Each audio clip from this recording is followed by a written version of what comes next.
Is that right? Is it text 18? Yes. Yeah. Okay. So this verse says, first of all, Brahma created from his shadow the coverings of ignorance of the conditioned soul. There are five in number and are called Tamishra, under Tamishra, Tamas, Moha, and Mahamoha. Purport by His Divine Grace, A.C. Bhaktivedanta Swami Srila Prabhupada. The conditioned souls or living entities who come to the material world to enjoy sense gratification are covered in the beginning by five conditions. The first condition is a covering of Hamishra, or anger.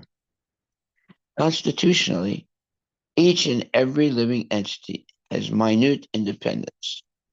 It is misuse of that minute independence for the conditioned soul to think that he can also enjoy like the Supreme Lord, or to think, why shall I be a free enjoyer like the Supreme Lord?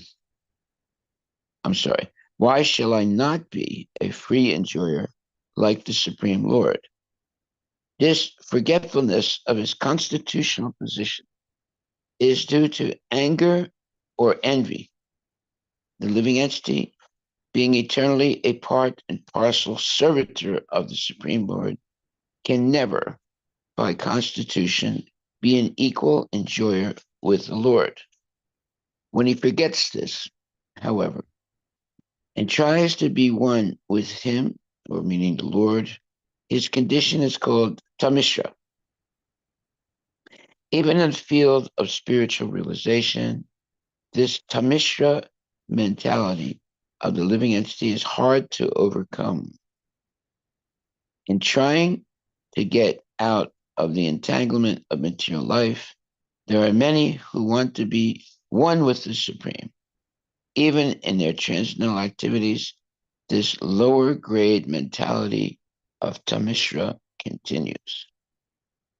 Under Tamishra involves considering death to be the ultimate end.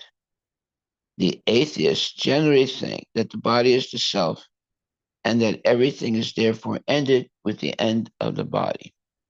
Thus, they want to enjoy material life as far as possible during the existence of the body. Their theory is, as long as you live, you should live prosperously. Never mind whether you commit all kinds of so-called sin. You must eat sumptuously, beg, borrow, and steal.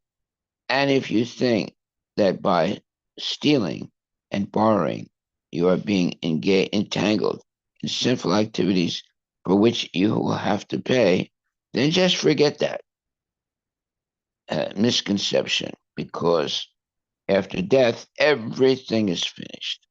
No one is responsible for anything he does during his life. This atheistic conception of life is killing human civilization, for it is without knowledge of the constitution Continue. continuation of eternal life. And I think that's the end. This under Tamishra ignorance is due to tamas. Tamas means ignorance. The condition of not knowing anything about the spirit soul is called tamas.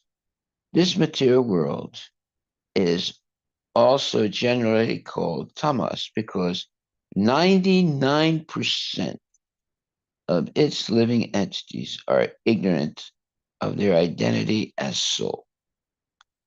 Almost everyone is thinking that he is this body. He has no information of the spirit soul. Guided by this misconception, one always thinks, this is my body, and anything in relationship with this body is mine. For such misguided living entities, sex life is the background of material existence. Actually, the conditioned souls in ignorance in the material world are simply guided by sex life. And as soon as they get the opportunity for sex life, they become attached to so called home, motherland, children, wealth, and opulence. As these attachments increase, moha, or the illusion of the bodily concept of life, also increases. Thus, the idea that I am this body and everything belonging to this body is mine also increases, and as the whole world is put into moha, sectarian societies, families, and nationalities are created, and they fight with one another. Maha moha means to be mad after material enjoyment, especially in this age of Kali. Everyone is overwhelmed by the madness to accumulate paraphernalia for material enjoyment. These definitions are very nicely given in Vishnu Purana, wherein it is said, Tamo viveko mohan syad anta karana vibramaha at vibrama maha mohan maha, I'm sorry, maha mohastu vigyayo gramya boga sukaisana maranam hi anda tamishram tamishram kroda uchyate avidya pancha parvaisa pradur bhuta mahatmana. And there's no translation of that. But basically, it's saying the same thing as what we just read. Okay, so uh, text 18. First of all, Brahma created from his shadow the coverings of ignorance of the conditioned souls. They are five in number and are called Tamishra, Anda Tamishra, Tamas, Moha, and Mahamoha. Now you might say, well, why would Brahma create these things? Well, he's simply following what Krishna is telling him to do. And obviously, these things exist in the material world. That is, there is, uh, well, okay, what are these things? Well, number one is tamishra, anger. Now, anger is destructive.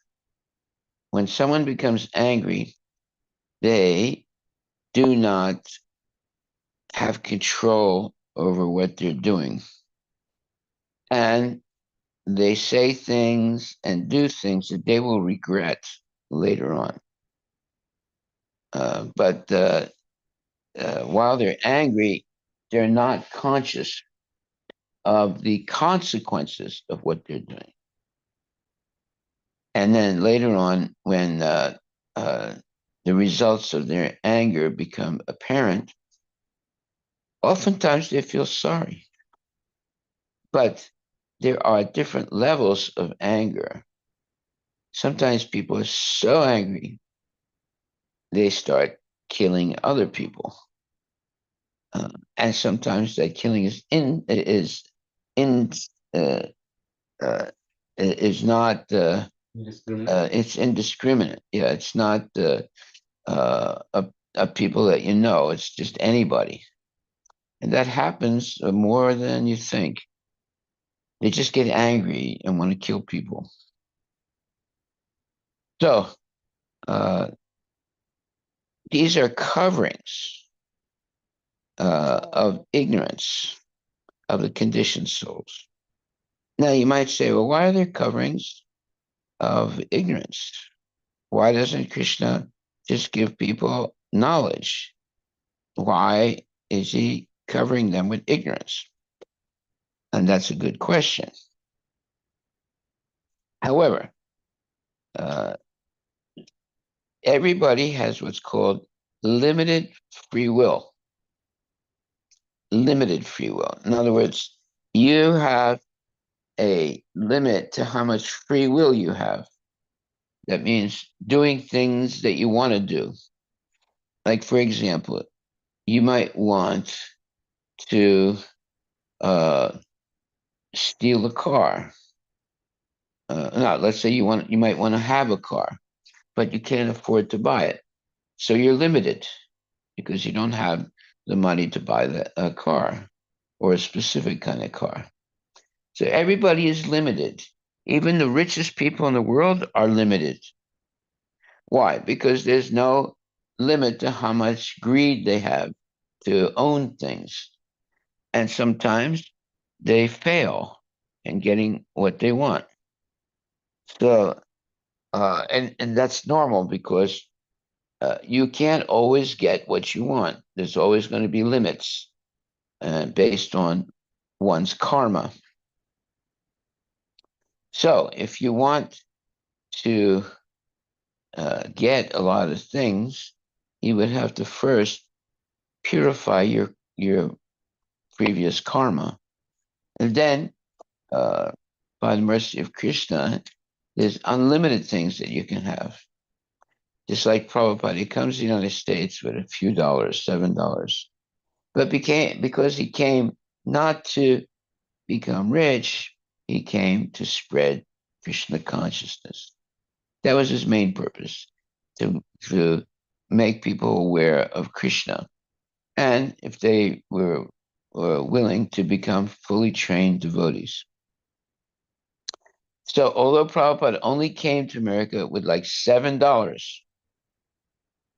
in a very short time, he built this gigantic movement called the Hare Krishna movement and developed millions and millions of dollars of assets, all in 11 years. And then he left, went back to Godhead. He wasn't attached to it. He did what Krishna wanted him to do, establish Krishna consciousness around the world, spread it around the world.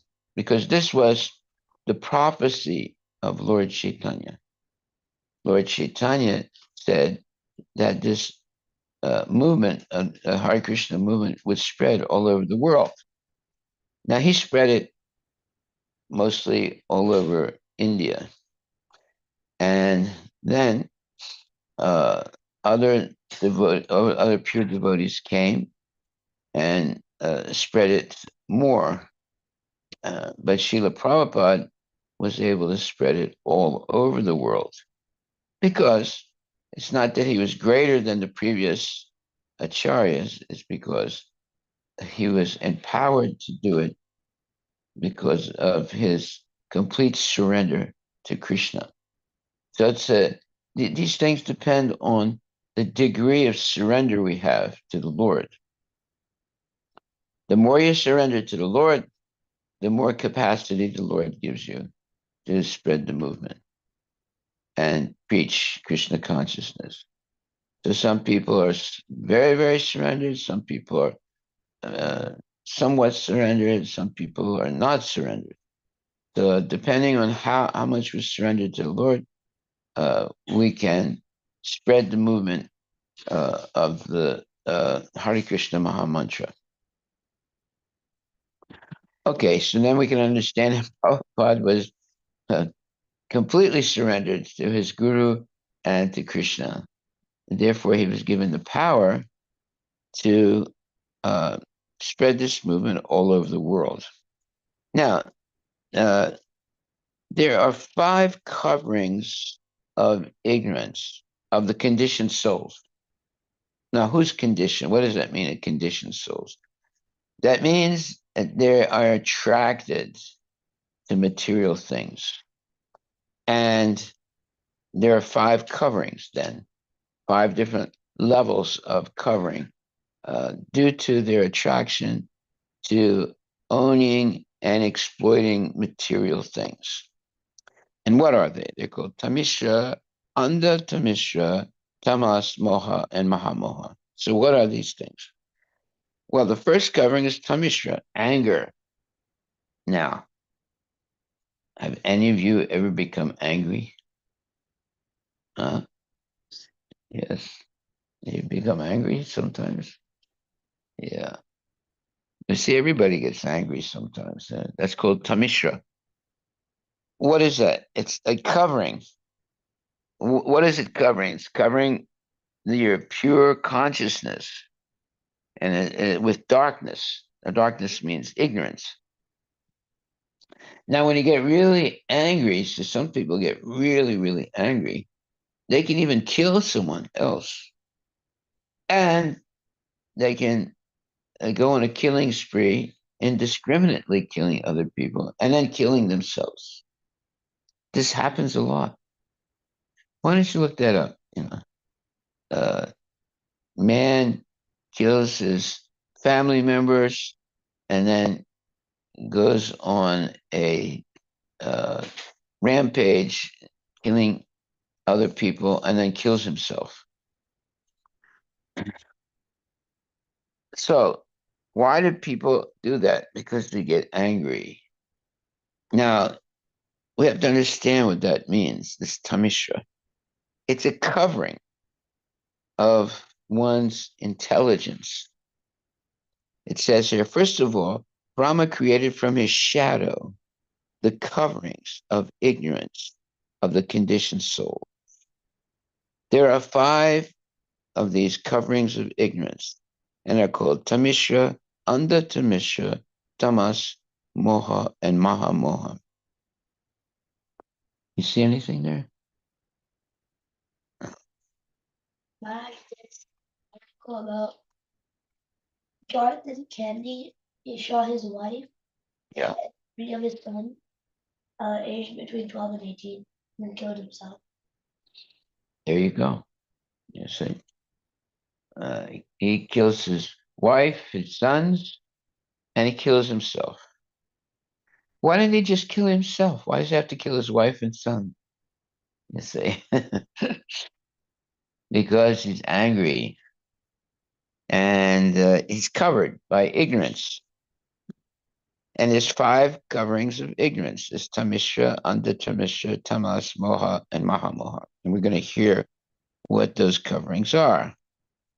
Because now we can learn to stop ourselves from being covered by these five things. Yes. 26-year-old man and Madhya Pradesh. Where? Madhya Pradesh. Yes. Chinjwar district murdered 8 members of his family on Wednesday. The victims included his wife, mother, brother, and one and a half year old niece, the police said. Subsequently, the accused also killed himself. Yeah. Now you can ask a question. Why would anyone do that? These are his close family members, right? So why did he kills them first, then he kills himself?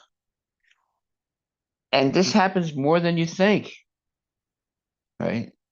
I would say if you count the whole world, it happens, I would say frequently, at least one a day in the whole world, you know, on the whole planet, and more frequently in some places than others. Now, why would a person do that? Kill his own family and kill himself? Well, because his intelligence is covered with anger, and that is the first covering of the living entity, tamishra, or anger. And Prabhupada says, constitutionally, each and every living entity has minute independence. Okay, what does that mean? Minute. Very little independence. And it's limited to two things. Either you follow Krishna's instructions or you don't follow Krishna's instructions. You're free to do both. Krishna won't stop you from not following his instructions. If you are, as they say, hell bent to not follow Krishna's instructions, I looked that word up, that double word, hell bent, Bent. Then Krishna said, okay, that's what you want, then that's what you'll get. So you got to be careful about what you're desiring. To be determined to do something without considering the risks or possible dangers withheld it or revenge. You see, without considering the results, right? Now, a real devotee, a good devotee, before acting, he will first consider the effects of his action before he acts. Right? Like if he's gonna get angry, he thinks, well, wait a minute, if I get angry, what'll happen? Right? Now, most people they get angry, they don't stop to think what will be the results of this. They just get angry, and then after that, they create some problems, and then they say, "Oh, I'm sorry." But an intelligent person, before they act, see now, there's three subtle things that happen before they act. You first of all have a desire. Then secondly, the desire becomes an obsession. And third, you become so obsessed that you think you cannot live unless you actually do this thing. That it's the only way that you'll be happy or you'll be satisfied. And then after that, those three steps, then you go and do it. So it all begins by seeing things incorrectly. And instead of, like, for example, let's say a man sees a woman walking down the street and he's attracted by the woman. And then he tries to talk to the woman. And the woman says, "Well, who are you? I don't know who you are. I don't want to talk to you. So please leave me alone." Now the man becomes angry because he wants, you know, to have some relationship with that woman. and uh, and then she said, "Please leave me alone. Just go away." And he said, "No, I don't want to go away." And she said, "Well, I'm going to call the police." And he said, "No, you're not going to call the police." And he grabs her and puts his hand over her mouth and maybe uh, pushes her into some uh, place and molests her. So it begins by looking incorrectly. Now, what's correct looking and incorrect looking? Correct looking is when you see somebody, you don't exactly see the body. You see, theoretically, that there's a soul, and the soul of this person, besides the soul of the person, there's a super soul also, or Krishna, in the body of that person. Therefore, it's like what you're seeing is actually Krishna. And therefore, you don't think about exploiting that person because you see the presence of Krishna in that person. That person is not Krishna, but Krishna is in the heart of that person. So you have a universal vision of the presence of Krishna. Therefore, you will not try to harm that person in any way. Now, what's the incorrect way of seeing? Well, first of all, when you see a person, you only see their body. You don't think that, well, inside this body, of course, there's heart, there's blood, there's bones and things like that, but there's also Krishna, the Supreme Personality Godhead, as well as the individual soul of that person. Well, they don't think like that because they don't have any education, because all they do is eat, sleep, mate, and defend. They don't hear Bhagavatam every day, right? And what does it say? If you hear Bhagavatam every day, let me read that again. Uh, it says here in the Canto 3, Chapter 19, verse number 38, if one continues to hear, oh, wait a minute, before that, he says, Prabhupada says, devotees are generally attracted by the narrative of the pastimes of the Lord. That means the Lord's pastimes. You're interested in hearing them. And even though they do not prosecute austerities or meditation, this very process of hearing attentively about the pastimes of the Lord will endow them. In other words, they will be uh, able to uh, have innumerable benefits. What are those benefits? Wealth, fame, longevity, and other desirable aims of life. This is simply by uh, not by doing austerities or meditation. This is simply by hearing attentively about the pastimes of the Lord. And that means hearing regularly every day. And this will endow this, in other words, it's a blessing with innumerable benefits such as wealth, fame, longevity, and other desirable aims of life. If one continues to hear Srimad Bhagavatam, which is full of narratives, in other words, full of the exploits or activities of Krishna, full of the narratives of the pastimes of the Lord, at the end of this life, one is sure to be transferred to the eternal, transcendental abode of the Lord. Thus, hearers are benefited both ultimately, meaning ultimately you go back to Godhead, and for as long as they are in the material world. So both ways, while you're in the material world and afterwards when you're in the spiritual world. This is the supreme, sublime result of engaging in devotional service. So supreme, sublime, meaning is very, very special and very, very difficult for materialistic people to understand, but devotees can understand. That's why it's called sublime. Look up the word sublime, Sublime. It's something that is so special, but not everyone can understand it. That's why it said sublime. Sub, it means under. So, uh, in other words, it's under the radar of the materialists, but on the radar of the devotees. Yes.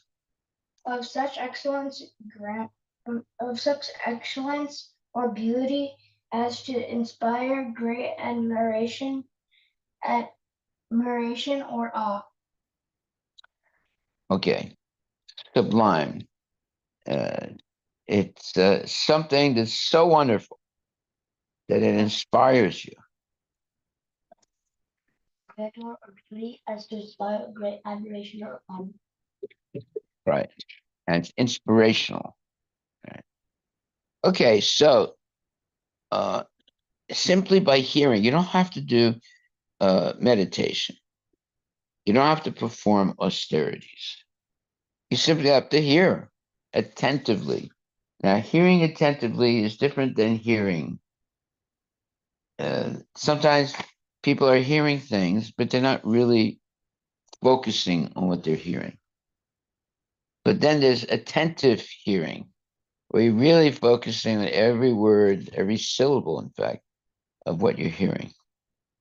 So you can be in class, let's say in a class, and you're hearing the class, but it's not really registering because you have other things on your mind.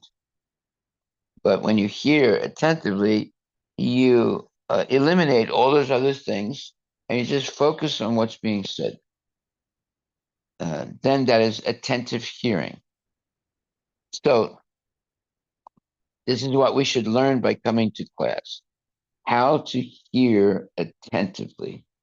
That is, without anything else in the mind, just focusing on what's being said. This attentive hearing is the symptom of a very intelligent person because you learn a lot by attentive hearing. You don't learn much by inattentive hearing. Yeah, someone is speaking, but you're not really focusing on what they say. So you don't really learn anything. But if you carefully hear, then you can learn a lot of good things. And if you hear bad things, you stop hearing that and you go away and you listen to good things. Okay, so here it says that if one continues to hear Srimad Bhagavatam, which is full of narratives of the pastimes of the Lord, at the end of this life, one is sure to be transferred to the eternal, transcendental abode of the Lord. Thus, hearers are benefited both ultimately, meaning at the end of life, and for as long as they are in the material world. That is the supreme, sublime result of engaging in devotional service. The supreme means the best, uh, the most wonderful result, and sublime means also very excellent. So what was the definition of sublime again? Excellent. It inspires you with pause and Okay. admiration or awe. Okay. And what did you read? Excellent. Great. As to inspire great admiration or awe. Right. Very good. Okay. So, however, Lord Brahma created these five coverings of ignorance. Now you might say, well, why did he do that? Why didn't he just make everyone, full of intelligence? Why did he create five types of coverings of ignorance? Uh, well, because uh, everything depends on what a living soul is desiring. So, if you're desiring only Krishna, then all those coverings of ignorance will go away, and Krishna will give you knowledge, remembrance, and you'll be able to go back to Godhead. But if you want other things besides Krishna, then you start to get covered. And there's different levels of covering. Uh, and there are different levels, like somewhat covering, more covering, extreme covering, and eternal covering. There's many levels of the covering. So they're called uh, Tamishra, or anger is one of them. And so let me read the purport.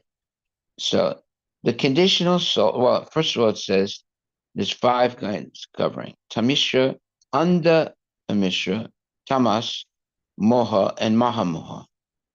So the conditioned souls or living entities who come to the material world to enjoy sense gratification are covered in the beginning by five different conditions. So that means as soon as you're born, you already have these five types of covering. They might not be uh, visible right away, but they're existing. That means that somehow or other, you have to be aware that you're covered by these five very negative things, and you have to find out how to free yourself from these five things. Okay, so the first condition is covering of tamishra, or anger. Constitutionally, each and every living entity has minute independence. Minute meaning basically you only have two choices in life. Either you follow Krishna's instruction or you don't follow Krishna's instruction.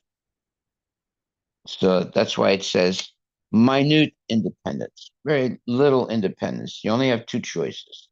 Either you follow or you don't follow.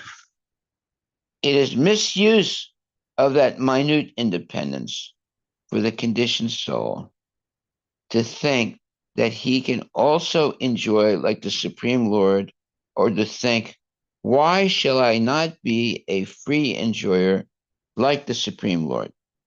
So, in other words, the minute independence is you have the possibility of either following Krishna or not following Krishna, meaning Krishna's instructions.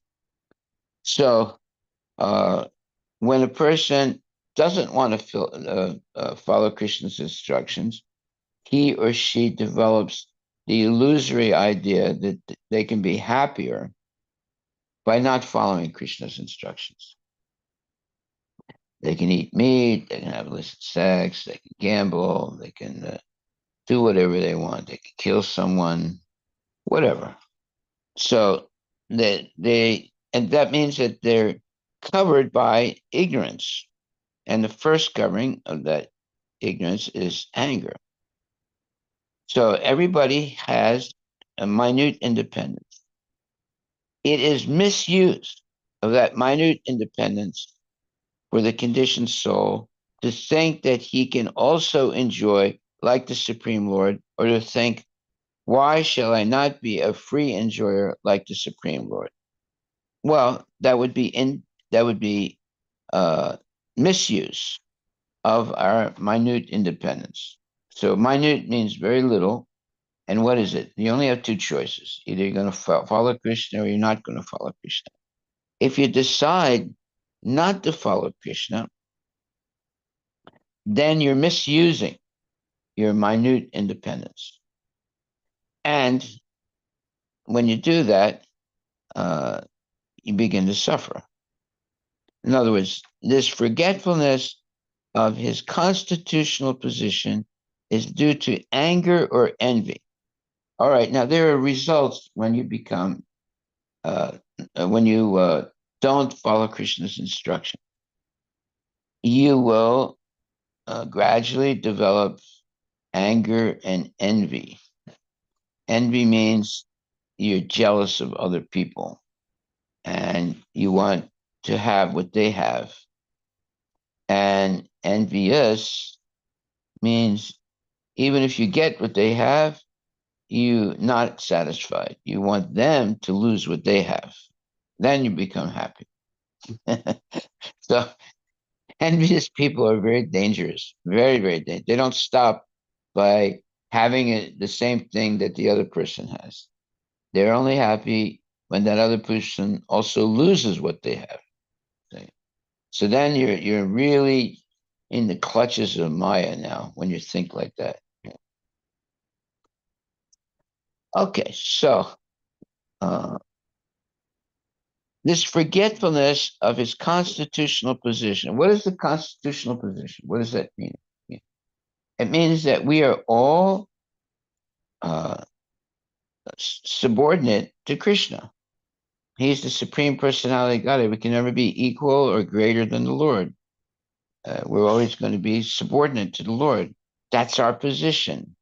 That's our that's like constitution. It means that's the way we're made. We're made to be subordinate to the Lord.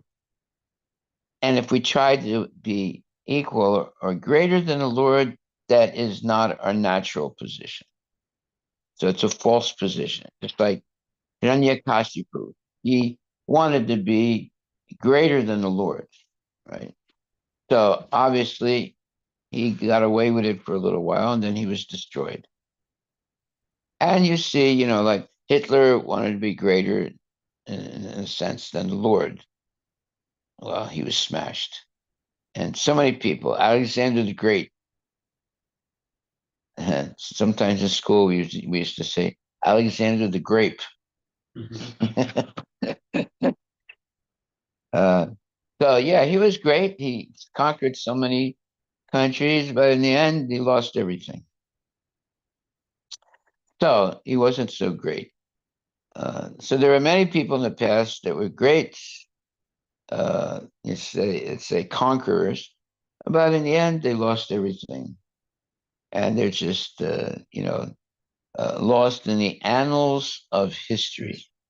Annals of history. Look that up. Annals. Annals. The annals of history.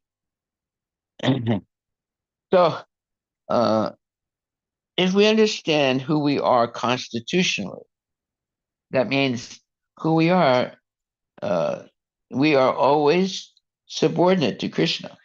We cannot be equal to or greater than Krishna. So, what does that say? Count annals that phrase abstract refers to not one specific historical record, but the collection of all recorded history. Okay, read that again. Go ahead. Slowly. Encounter annals in the phrase annals of history, which refers to which refers Not revers, which refers to. to one specific historical record, but the collection of all recorded history. Okay. There's another detail number. The phrase used to refer to the recorded events and significant occurrences throughout history. It implies a comprehensive and chronological record of historical events, often highlighting notable and impactful moments that have been documented over time. Okay, so now there's a proverb that says, I'm going to paraphrase it, and then maybe you can find it.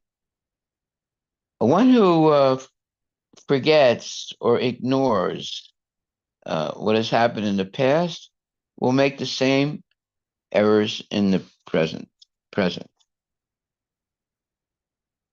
But that's just a paraphrase of this proverb. Mm. In other words, if you don't pay attention to what happened in the past, then you'll make the same mistakes in the future or the present. Yeah, those who cannot remember the past are condemned to repeat it. There it is. Condemned to repeat it. Right? So you can learn from the past a lot of things. Like, for example, Hiranyakashipu. For a certain period of time, he was very successful, but because he was doing things that were not pleasing Krishna, he lost everything. And the Shringadev appeared and tore his gut. The gut means your stomach area, right? And tore his intestines out and wore the intestines like a garland. Now, what are the intestines? Everybody has intestines. The intestines are where the food is digested, right? And uh, when you pass stool, well, that was in your body. If you put food in your mouth, but it comes out as stool. So the intestines is where the food is transformed into stool. So what did Hiranyakashipu do? Happen to him? Because he was trying to hurt Prahlad Maharaj. Nisringadev appeared and he had very strong nails because he was half lion, half man. And he grabbed the demon, Hiranyakashipu, put him on his legs like this, and opened his guts, opened his abdominal uh, part of his body, and took out the all the uh, the what do you call this? The what do you call them? Intestines, not intestine. Pulled them out and wore it as a garland. In other words, he killed him, you know, in a very horrible way. And uh, so the intestines that we have, why don't you look this up? Yeah. They're about 25 feet long. Look up how long the intestines are. And everybody has intestines. So if you take the intestines of a human being out, stretch them, how long are they? At 50. At least 15 feet. The digestive tube measuring around 22 feet. Right. Like I said, If 20 you feet. add the combined, Yeah. both the small and large intestines, it's 25. Yeah, 25 feet. So you have 25 feet of intestines in your stomach, or what's below the stomach. Right? And therefore, uh, that's why you have to be careful what you eat. Like, for example, if you want to eat meat, then you should become a tiger because they have very short intestine. Look up what is the intestine of a tiger. And now we'll understand why tigers have short intestines as opposed to people who have very long intestines. 25 feet. You know what that means? It means, let's say if you're sitting here, 25 feet, you go outside. It's a lot of intestine, and the food has to go through that whole intestine until it comes till it's pushed out a stool, right? So you can get many diseases by not being careful about what you eat. Yes, what does it say? The intestine of a Not shorter, like yeah. Now, why is it so short in the tiger or the lion or whatever, and so long in the human being? Now, what do tigers eat? They eat meat. Right? So, and they don't have one, uh, you know, they don't have just two very sharp teeth. All their teeth are sharp. Why? Because they eat meat. So when they eat the meat with those very sharp teeth, they can break up the meat into very small pieces. Then they swallow it, and then they have a very short intestinal tract, and then they pass stool. They get whatever they can nutrition from the meat, and then they pass stool. But the human being has a very long intestinal tract, around 25 feet, and they only have two canine teeth. The dog has, I don't know, maybe 20 or 30 canine teeth. Canine teeth are the sharp teeth, very sharp teeth. Usually have two, only two in the human mouth. But uh, the tigers and the cats and things like that, they have like I don't know, 40, 50 canine teeth, sharp teeth, right? But they have very short intestines. If the human being only has two sharp teeth, but a very long intestine.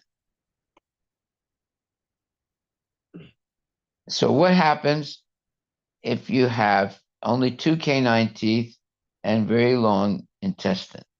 Well, the canine teeth are meant for eating meat, right? So that's why the dog eats meat.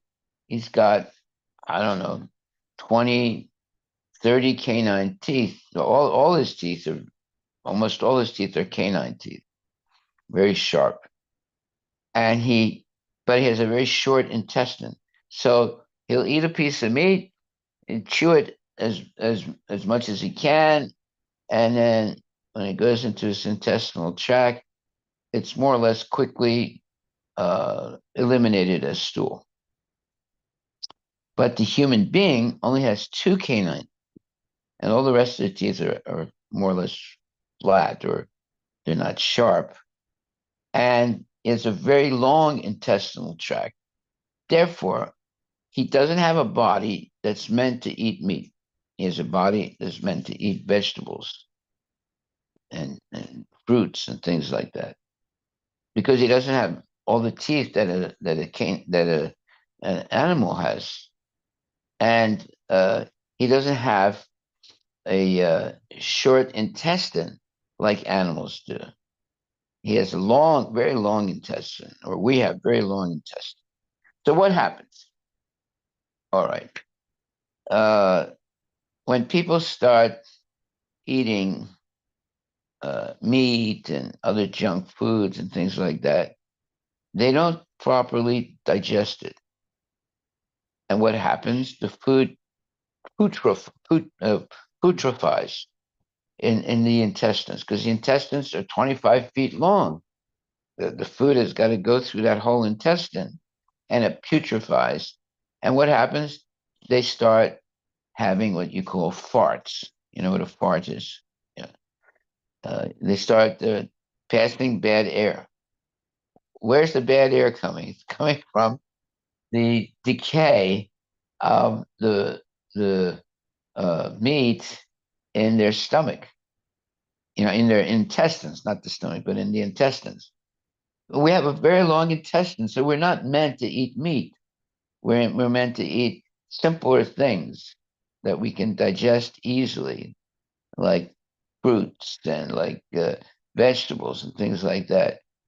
So we don't have a body that is specifically meant for eating meat. We have a body that's more specifically meant to just eat vegetables. But when you start, but as a human being does start to eat meat, they don't digest it properly.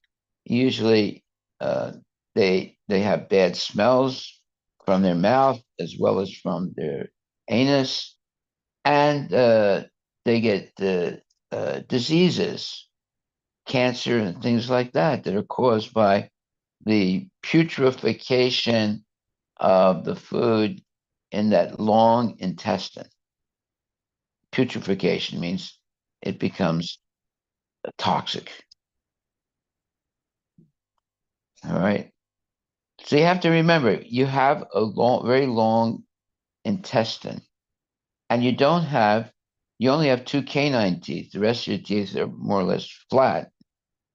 So you're not really meant to eat meat. You're meant to eat vegetables and rice and things like that. That they're soft and easy to chew and easy to digest. As soon as you start eating meat and other, fleshy things, you you don't die right away, of course, but you'll start having problems over a period of time. And eventually it can cause major problems like cancer and so forth. So you have to understand our body is not meant to eat meat. You can eat meat because you do have two canine teeth, but it's not really meant to eat meat because you would have to have a much shorter intestine to eat meat. But our intestine is very long. If you take your intestine out, it goes 25 feet long.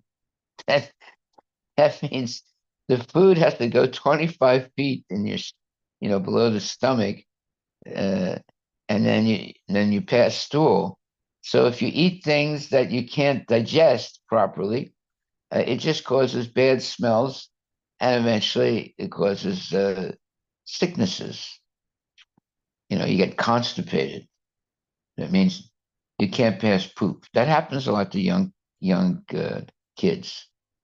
They get So here, yeah, I was just searching for the ratio of the length of the humans or animals versus the intestinal thing, yeah, because that's an indicator of the carnivores are about 3 to 4 times the length of their body.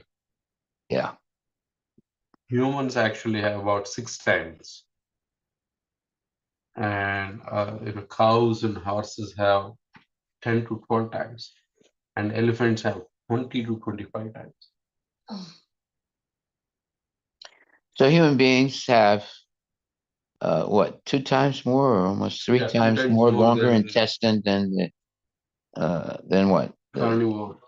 Than the meat eaters. Carnivore means meat eaters. Yeah, the ratio. Yeah. Yeah. That means that we're not meant to eat meat.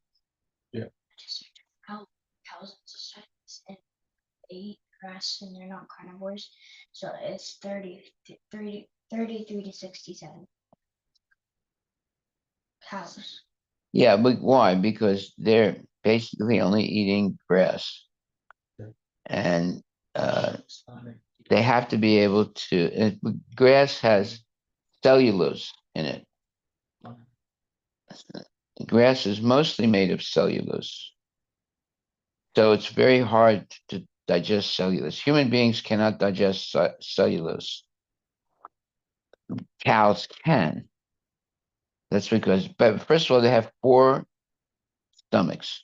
They don't just have one stomach. They have 4 stomachs.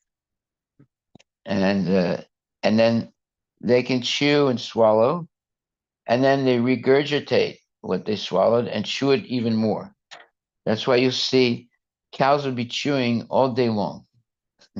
First of all, they eat something, they swallow it, and then they bring it back up again, and they chew it more and more and more and more. And that way they're able to digest the cellulose. We're not able to do that. You're not going to regurgitate up what you ate, because it won't be good anyway. It just smell bad and whatever. And then keep chewing it and then swallowing it again. You'd get sick by doing that. But the cows have to do that in order to digest the cellulose. Look that up now. Cows is 150 feet. And intestine. Yeah. That's real. Well, because they have 4 stomachs. Yeah. Yeah, but see, they can do something humans can't do. Well, men can't do, women can do, but they can eat grass and produce milk. Now, even women can't do that. If women eat grass, they can't produce milk. But the cows can. Yes. It's from this is because of their symbiotic bacteria in their stomachs that break down the plant fiber. Symbiotic Symbiotic. Yeah. bacteria. Yeah. So look at, do humans have symbiotic bacteria? We have bacteria in our stomach and in our body.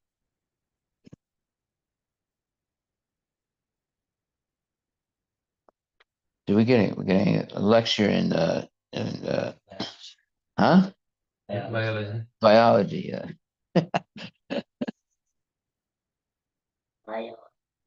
Biotic bacteria, which are collectively called the human microbiome. The microbiome is made up of all the microorganisms, including bacteria, archaea,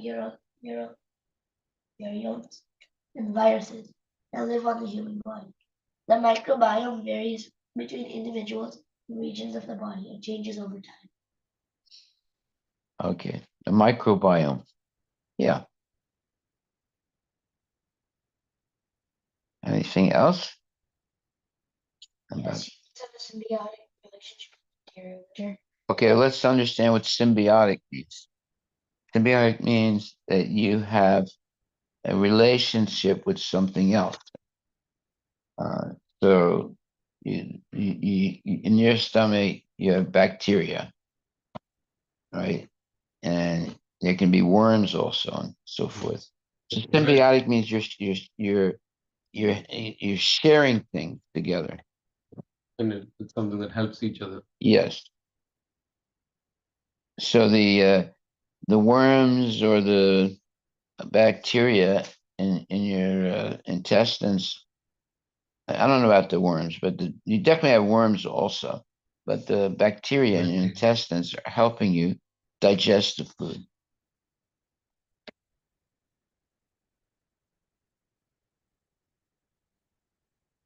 Okay. All right. Yes.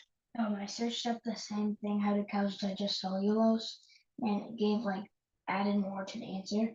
Because of the symbiotic bacteria in the stomachs that produce cellulose and enzyme Enzymes. enzyme that breaks down cellulose into glucose. Glucose. Glucose is the fundamental sugar. Everybody has to have glucose. When you eat, you break the food down in your stomach or your intestines to glucose. Glucose is simple sugar, and that's what is spread throughout your body to give you energy. There's fructose and there's glucose. These are different types of sugars. But in order to have beneficial, let's say, effect of sugar, you need to break it down to glucose. Glucose is the most, let's say, simple sugar, and that's what nourishes your body. It goes all over your body. Like, let's say you go to a hospital and you're anemic, meaning you're skinny, you're not eating properly, and things like that. So they put this bottle and this needle that goes into your skin, and the bottle is being held like that, and then the drip, drip, drip, something is coming into your body. That is glucose to make sure that you're able to have enough, proteins or whatever to nourish you. Because now you're in a hospital, you can't really eat properly, so they help you by intravenously putting in glucose into your body. Okay? So glucose is like the fundamental sugar, and it's a type of sugar that you can actually digest. But then there's fructose and other types of sugars that are more difficult to digest. So look that up. Glucose. See, all these things are happening to you, and you're not really conscious of it. Yes.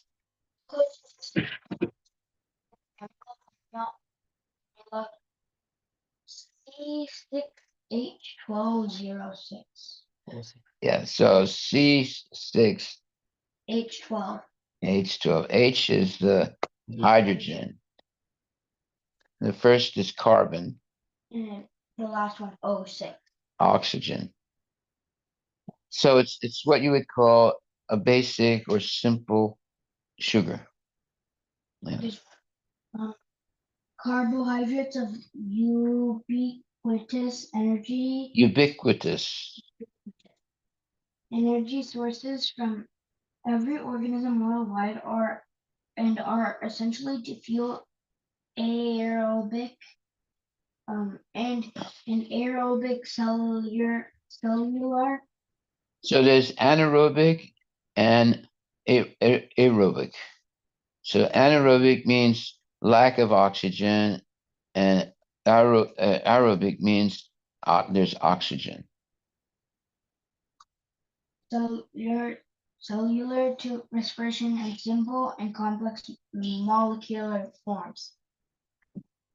Anyway, to break down the food that you're eating into simple, eventually glucose, you need the help of bacteria in your stomach and your intestines. Okay, anyway, uh, uh, we'll go over this purport again, text 18, tomorrow.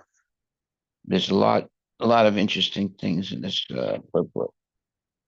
And getting late right now, so we'll stop.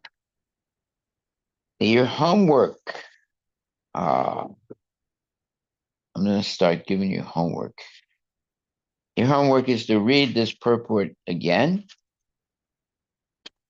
and write down the meaning of Tamishra, under Trimishra, and Moha, and Mahamoha, and one other. Tamas, yeah. Write down a definition of those 5 words. Okay? Got your homework. Got it? You got it? You got it? Okay. Can you put those 5 words here? I don't see them. Okay. Oh, I see them there. They're bigger. Screenshot. It's in the verse itself. The translation 3:20:18.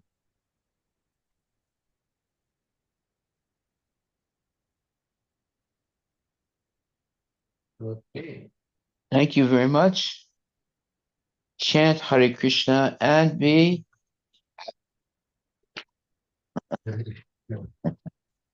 Hare Krishna. Hare Krishna, Hare Krishna, Krishna Krishna, Hare Hare, Hare Hare Rama, Rama, Hare Rama, Ram. Hare Hare.